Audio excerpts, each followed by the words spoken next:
I was ordering coffee in English, and I didn't think about it. Not one word, not one moment of searching, not 1 second of checking whether I was correct. I just ordered. The barista answered. I understood immediately. We smiled. Done. And I walked out and thought, when did that happen? Because 6 months earlier, that exact exchange would have made me nervous. I would have rehearsed it. I would have worried about the accent. I would have noticed every word. I had improved significantly, and I had no idea. Did you know that? There is a reason progress becomes invisible, a specific reason, connected to how your brain was trained to compare itself. When I understood it, I stopped waiting to feel better and started looking for proof. We'll get there in a few minutes. And I'm Jack, and my version of this story is the opposite. I was practicing English every week, consistently. I was doing everything right, and I felt like I was going nowhere, not backwards, not stuck exactly, just not moving. The effort was real. The progress was invisible, and that invisibility was starting to cost me something. So now Lucy is going to show us 4 tools to make progress visible again. The last one is the one I never would have thought of myself, and the one that changed my relationship with learning completely. We'll get to it before the end. Welcome to Steps to Fluency. I'm Lucy, and today, the progress mirror, how to finally see how far your English has come, even when it feels like nowhere. We improved without noticing. We practiced without seeing it.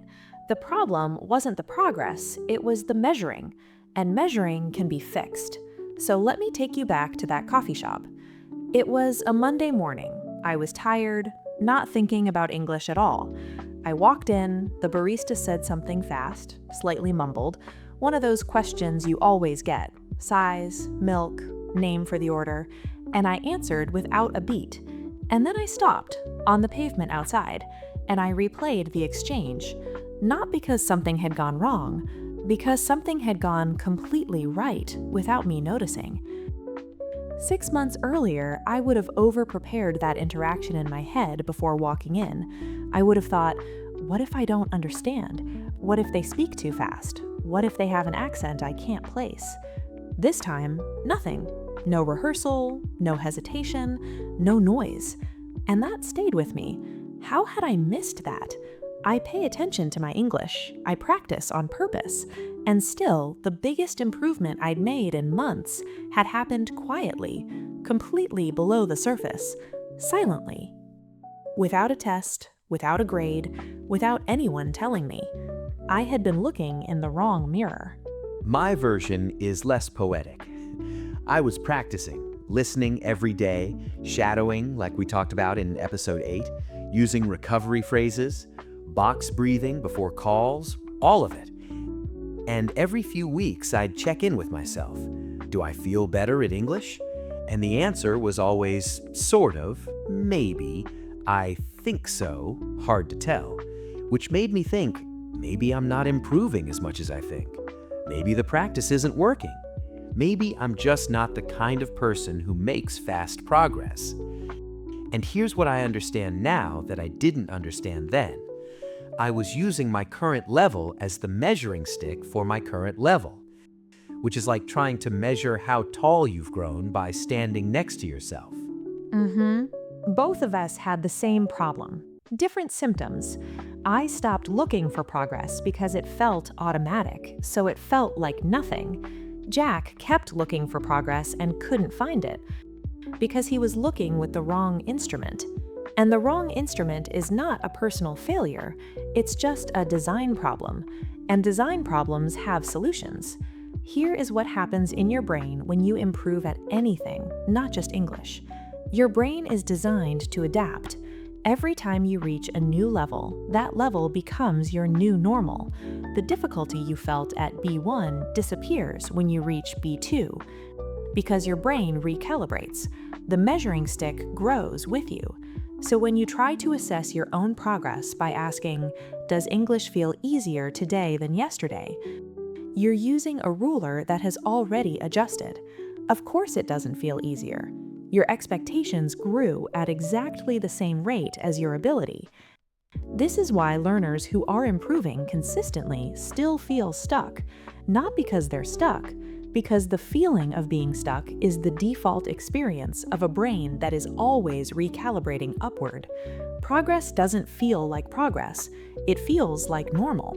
So, how do I feel today is the worst question you can ask about your own progress, because the feeling is always calibrated to where you are now, not where you were. Which means the only way to see your progress is to compare yourself to a fixed point in the past, not to how you feel, to who you were. There is a 5-minute test that shows your real progress using something you already have. It's not an app, it's not a course, it's simpler than that. We'll get there in the tools section. And remember, you are not failing, you are failing to measure, and those are not the same thing. The science explains why progress disappears. What you need now are 4 specific tools to make it visible again. And one of them is going to ask something of you that most learners find surprisingly difficult. Not hard English, something else. All right, here we go with the tools. Tool 1, anchor yourself to a fixed past moment. Think of one moment from 6 months ago: ordering coffee, joining a meeting, watching a short video without subtitles, a film you watched and barely understood, a meeting where you felt lost. Now ask yourself, could you handle that same moment better today? Not, do I feel better? Not, am I where I want to be? Could I handle that specific situation better than I could then? This works because it bypasses the recalibrating ruler. You are not comparing yourself to your current expectations. You are comparing yourself to a fixed point, a real memory that does not move. Most learners, when they try this honestly, are surprised, because the answer is yes, often significantly yes. The difficulty they remember from 6 months ago feels smaller now. Not gone, just smaller. And that difference is real progress. Word for this tool: benchmark. A fixed reference point you use to measure progress. Not a feeling, a fact. The last tool is coming. It's the one Jack never would have found alone. 2 more tools first. Great, let's go to the tool 2. Ask someone who knew your English before. This one is simple and uncomfortable, which means most people skip it. Find someone who has heard your English over time, a teacher, a colleague, a language partner, someone who knew you 6 months or a year ago, and ask them directly, do you notice a difference? Not, am I good? Not, what should I work on? Just, do you notice a difference from before? This works because they have the fixed reference point that you've lost. Their measuring stick didn't grow with you. They remember the version of your English that you can no longer access, because that version no longer exists. When I tried this with someone I'd been working with for 8 months, she said something I didn't expect. She said, Jack, you used to apologize before every sentence. You don't do that anymore. I had no idea. It had become so normal to not apologize that I had forgotten I ever did. That's the recalibration in action. And that's why you need someone outside your own head. Wow, that was an amazing tool, wasn't it? So let's move on to tool 3, the 5-minute recording test. Record yourself speaking English for 2 minutes. Any topic, no script, just speak. Save the recording, label it with today's date. Then find or make a recording from 2 or 3 months ago. If you don't have one, start today. This recording becomes your fixed point. When you listen to both recordings side by side, your current voice and your past voice, you will hear things your feeling cannot show you. The pauses are shorter, the sentences are longer, the vocabulary is wider, the hesitations are fewer, or they're not, and now you know exactly what to work on. Both outcomes are useful. Both are progress, either forward movement or precise direction. And if you've never recorded yourself before, start today. Your recording from today is worth nothing right now. In 3 months, it will be worth everything. Word for this tool: baseline, your starting point. The recording you make today is not a test. It's a baseline, and baselines only become valuable over time. And if the idea of recording yourself feels uncomfortable, that's normal.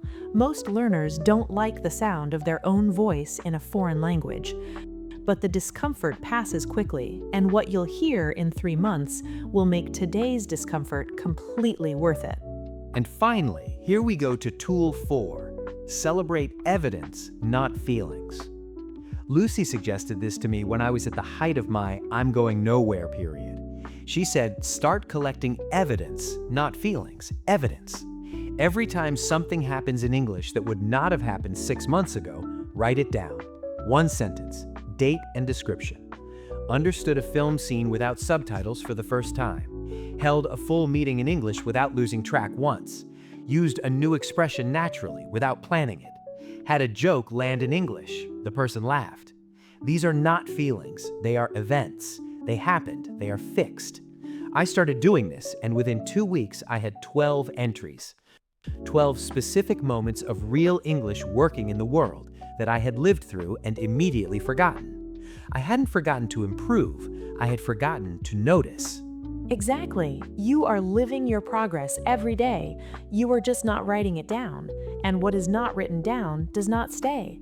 The brain discards it because it no longer feels like new information. It already recalibrated. The evidence log makes it permanent, and permanent evidence changes how you feel about the work. And remember, you are not failing, you are failing to measure, and those are not the same thing. Let's check the 3 words from today. Already in context, now in your memory. Benchmark. A fixed reference point used to measure progress, something that does not move while you do. Example, I use my recording from 6 months ago as a benchmark. It shows me exactly how far I've come. Baseline. Your starting point. The measurement you take now so you can compare later. Example, I made a 2-minute recording today. It's my new baseline. In 3 months, it will tell me everything. Recalibrate. To adjust automatically to a new level, to make a new normal. Example, your brain recalibrates after every improvement. That's why progress stops feeling like progress. That's not a problem, that's biology. And before we finish, one thing, right now. Think of one English moment from the last month.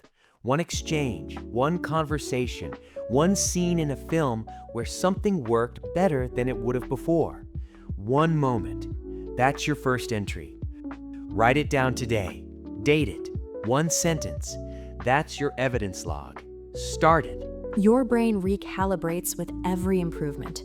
Progress becomes invisible not because it stopped, but because it became normal. 4 tools to find it again. Anchor to a fixed past moment. Ask someone who knew your English before. Record yourself and compare. And keep an evidence log. Your first action, write down one English moment from the last month. One sentence. Today. That's your mirror. And once you start looking in it, you won't be able to stop. Tell us in the comments, what's one moment you almost forgot, but that showed you how far you've come? Mine was, I understood a fast question and answered without thinking. Share it. Someone reading below needs to hear it. One more thing. What happens when you do everything right and life gets in the way? You miss a week of practice, then 2. Then you come back and feel like you've lost everything you built. You haven't, but it feels that way. And that feeling is enough to make many learners stop permanently. Next week, how to come back to English after a break without losing what you built. Subscribe and come back. The work you've done doesn't expire. This was Steps to Fluency with Lucy and Jack. See you next week, and until then, write it down, all of it. Bye, everyone. Bye. Take care.